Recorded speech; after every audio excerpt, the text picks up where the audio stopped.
What is going on, comics and pop culture fans? Welcome to the Legion of Comics. I'm Mark, and today I'm going to be ranking the entire Mission Impossible franchise. The final movie has dropped. It is out. I've seen it. And now it's time to go back through and give you my take on all of them and how they stack up for me. Go ahead and start thinking about it because I want to see a comment. Let me know how you would rank them.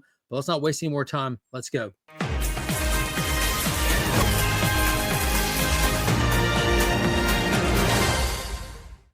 Don't forget to enter the big summer giveaway I'm running. It'll be given away the first week in July, so there's time to enter. Go look for this video, a few videos back, and enter. Numerous prizes, numerous ways to win. Do not miss out. So let's get into it. Mission Impossible Final Reckoning just released this past weekend. I saw it on premiere night, and it was a spectacle to say the least. For context, I'm a huge Mission Impossible fan, a fan of the franchise, a fan of Tom Cruise.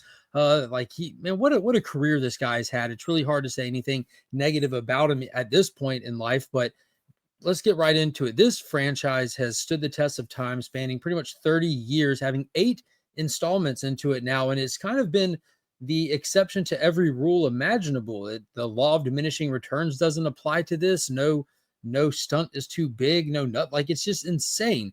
And we're going to start at the very beginning. We're going to go through these movies in release order and then put them on the list as we go. So let's kick it off. It all started in 1996. The first Mission Impossible dropped, directed by Brian De Palma. It set itself as a classic instantly, an instant classic it was.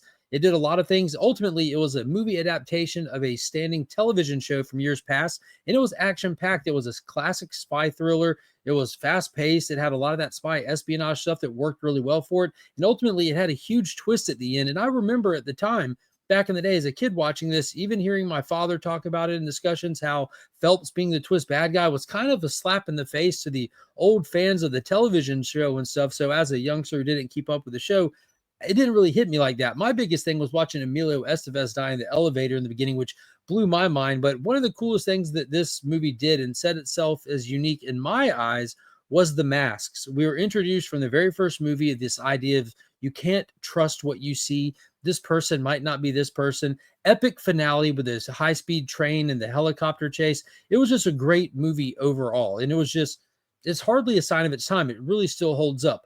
That being said, even all the high praise, this movie on my list goes to number 7. That's crazy, right? Like I said, I'm a fan of this franchise. None of these movies I would have too much negative stuff to say at all. All of them get high marks for me. I think they're fantastic films. So this is going to be a very interesting list as we go. And again, I'd be interested to see what yours is below. So moving up to the year 2000. So we had a 4-year break before they come back for Mission Impossible 2. And any classic sense of a sequel, that's what this movie is. Every trope imaginable that you can apply to a stereotypical sequel, this movie has. We need faster cars, bigger action, add motorcycles, throw some like martial arts in there. It has all of it. Legendary action director John Woo directed this. So there's really not much you could complain about like that. What really sets it apart is it doesn't fit the style, tone, and feel of the rest of the franchise. It kind of stands out as a John Woo movie. You get the slow-mo walk-by scenes with doves flying out of nowhere and stuff like that. You get an interesting enough villain with Dougray, whatever his name is. But they also have, like, I think Thandie Newton was in this one. She was pretty cool. It was a fun one, like the whole like little double agent, like got to get her out, don't let her get in too deep kind of thing. But it was fun. It had some cool action. It gets a little long in the tooth. Some of the 90s tropes don't hold up today. The gritty slow-mo and the action sequences with the bad guys and good guys shooting at each other it's a little of its time. But all in all, it's still a fun movie with some cool action stuff and Tom Cruise hanging one-handed while he's cliff climbing like on the phone. That's crazy. It was still cool. But I think universally, as with my list, this film is going to go all the way to number 8 on the list. It just doesn't compare to the rest of them in the grand scheme of things as a whole. It just doesn't do it. Now, this is where things get interesting. The movie franchise takes a break for 6 years. And in 2006, J.J. Abrams comes back with Mission Impossible 3. And in my mind, completely juiced this franchise. This is the true start to what we think about when we think Mission Impossible. What we get in this one is that team element for one. You have like Maggie Q's on the team. something raises on the team, who's like the tutors and stuff, but they kind of come together where they have these distinct jobs as team members. And we also get Benji for the first time, Simon Pegg's character. He's just the desk jockey who keeps getting called in, but Owen Davian, the character that Philip Seymour Hoffman plays as the villain, is exceptional in this. We also get introduced to Jules, Tom Cruise's wife. He's a retired agent when we meet him who gets drugged back in because she's been kidnapped. And the whole storytelling aspect of this, from the opening scene to the end, is amazing. And not just that, like, the action is elevated. We get our first kind of Tom Cruise stunt in this one where he does a giant pendulum swing between the two buildings to try to retrieve the rabbit's foot. And this just kind of, you start getting all those little elements. You see that team dynamic. You see the idea of Tom like having more, Ethan having more than just like a work life, but having this want for a family life that he ultimately cannot have. And that kind of leads his drive from here. So all the foundational pieces of what makes this franchise really start right here. And that's why this one goes to number 6, which again, all of these are high praises, but it's number 6.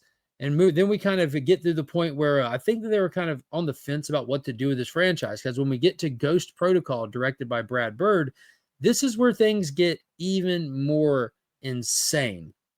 We get some crazy Tom Cruise stunts, as always. He climbs the tallest building in the world on the outside of it. But most notably, we have Jeremy Renner brought into the franchise, and it almost feels like a passing of the torch thing was attempted to happen. Around the same time, they had Jeremy Renner come into the Bourne franchise for the same thing.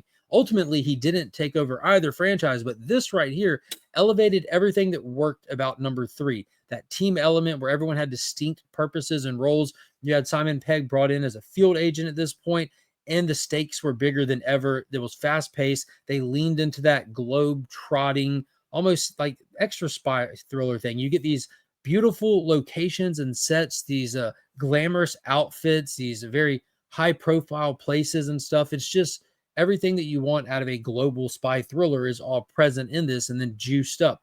The epic running scenes are in all of them pretty much from 3 forward, but it was just a fantastic movie. It was crisp, it was fast-paced, it stayed on plot really good, and it moved along really, really well, and it shocked everybody. I think nobody expected the elevation to happen that we saw in Ghost Protocol, and that's why it goes to number 5.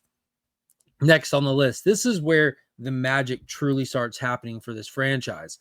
In 2015, we got our first Mission Impossible with Tom Cruise and director Christopher McQuarrie. No, McQ. You see that McQ around? That's who it is. It's the director, Christopher McQuarrie. This is a dream team. This is an ultimate dream team. Now, when I say we're taking the elements that we had before and we're not leaving them behind, we're taking them and moving them forward. And that's what they started really doing in Rogue Nation. Each movie, we kind of have a couple of characters that you'll only see for that one installment. But the introduction in this one was of Elsa Faust, played by, golly, what is her name from Silo and stuff? Rebecca Ferguson. Amazing. We kind of start seeing like the other governments coming into stuff.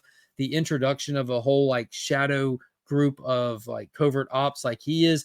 This movie right here had everything that all of them had. The best parts of them rolled into one and then exacerbated. The pacing, the stunts were insane. The Tom Cruise broke the record for holding his breath underwater during the filming of this movie. It was nuts. I really love the story in this one. I love the pace in this one, and also like the storytelling element that this is truly a part 1. Rogue Nation is only half the story, but it was just amazing. From the high-speed chases, the best high-speed chase in any films happened in this one.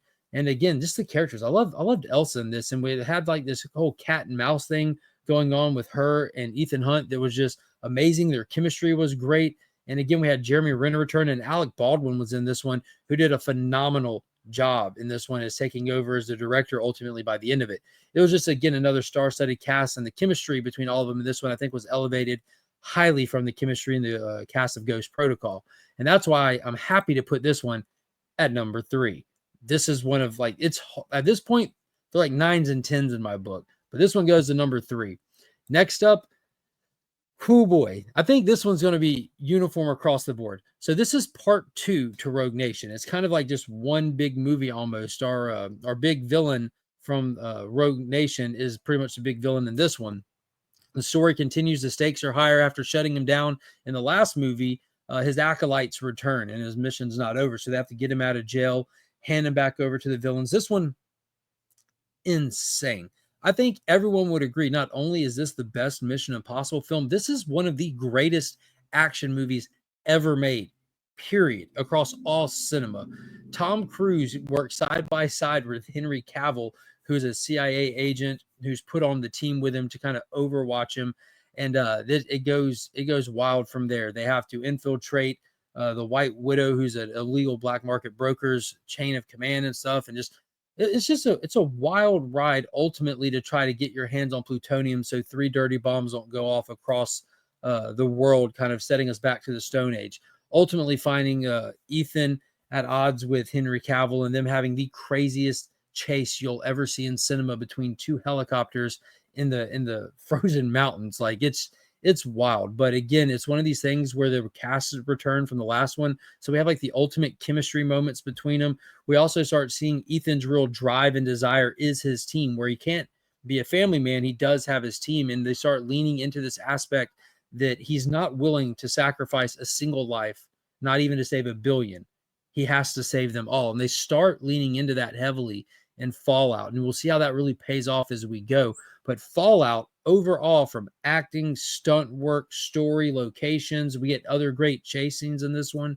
It most definitely is an easy #1 for me, leaving 2 spots. And we have another 2-parter at this point, because in 2023, again, we're still rocking with Christopher McQuarrie, McHugh, and Tom Cruise for the rest of the franchise.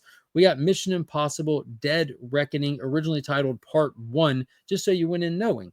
And I'll tell you right now, I love this movie. This movie was actually shot during the lockdown. Tom pretty much saved cinema during the filming of this movie. A lot of our cast returns for this one, and they start leaning into what came before and giving us the tagline, our choices are our lives are the sum of our choices, leaning again and leaning more into the personal touch and elements of these recurring characters. At this point, we've had Simon Pegg for 5 movies, Ving Rhames for all 7 movies, and Ethan. And of course, they start leaning into characters from older movies. They bring Kittredge back in this one, and they start kind of explaining to us more and reminding us more of the dynamic of what it means to be a part of IMF, or the Impossible Mission Force. This one, we bring in character Grace, played by Haley Atwell, who's a pickpocket, a world-class pickpocket, and fantastic. Ultimately, they're trying to get a key to unlock this source code to this rogue AI that is going out. It's pretty much Terminator. Skynet is active, and they're trying to shut it down before it launches Judgment Day. And they're having to go up against the ones that are working with this AI. Beautiful film. The sets are amazing. The characters are amazing. They add in some people chasing down Ethan. He's gone rogue in this one a little bit, against the grain. But as a whole, as a total film, this one felt great. It felt like a true world traveling, trotting spy thriller again. Beautiful stunt work. They bought and they built an entire train just to wreck it in real life for our viewing pleasure. Stunt work was great. I know that you say that pretty much for all of them, but this was just a good movie. Like all around, I felt good by this one. You kind of knew Ethan's drive more than ever when he was inducting Grace into the IMF. You kind of get this intensity from Ethan in this one that you don't get in the other ones because the stakes are so elevated. And just for just overall reasons like that, this one goes straight to #2 on my list. So just as a total film experience, it was up there. This one and Rogue Nation, depending on the day of the week, I can flip-flop these. But as of right now, maybe because Final Reckoning's so fresh, this one feels fresh as well. That one gets #2 on my list. And then here we go. The one that came out this past Thursday, which I was there for. Can't tell you how much I love this movie. This movie was the sum of all of our choices right here.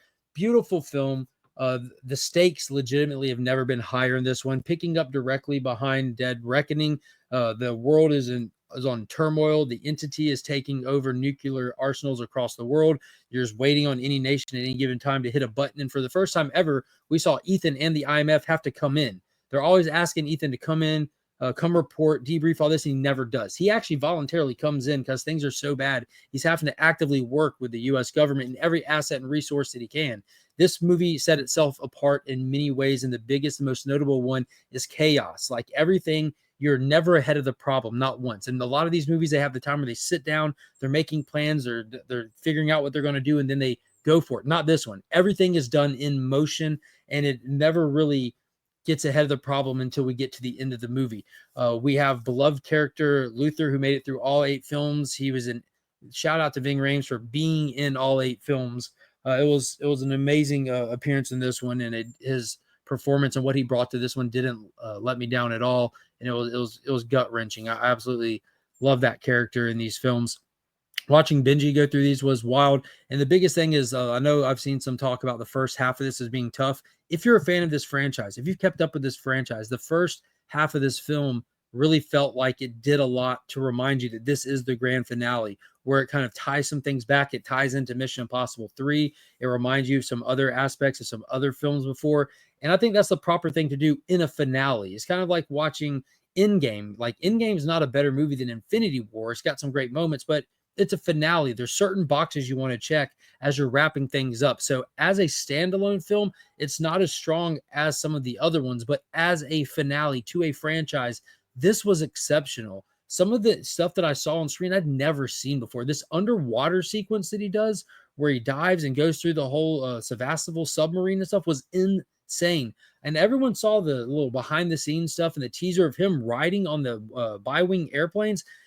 Dude, that didn't know justice. What he actually did in that movie was nuts, was insane. I've never seen anyone in a movie do what he did in this movie during this stunt. So big kudos to Tom for walking the walk. This guy talks the talk and walks the walk and then pushes it. Like, I'm absolutely stunned by how well this was executed as a finale. Again, not as strong as some of the other installments, but this was a proper finale to a franchise. Loved every second of watching it. And it's one of those things, like, I'm sad to see it go, but I'm glad I was here for it.